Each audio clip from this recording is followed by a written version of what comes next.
ఈ 3 రోజులు ట్రైనింగ్ ఇవ్వడం జరుగుతుంది.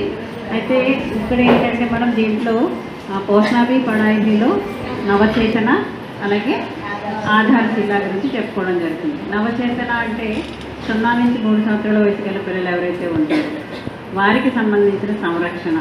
ఆ సంరక్షణ ఎవరు చేస్తారు?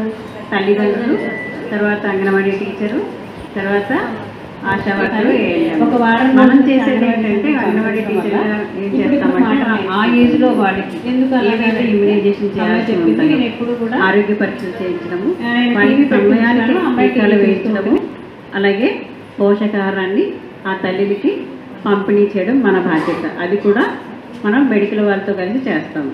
అలాగే ఆధారశిల అంటే ఈ ఆధారశిలలో 3 నుంచి 6 సంవత్సరాల పిల్లలు ఎవరైతే ఉంటారో వారికి మనం సంఖ్యా జ్ఞానం నేర్పుతాము, భాష నేర్పుతాము, అలాగే ఇంకేం నేర్పుతాము? రంగులు ఇంకా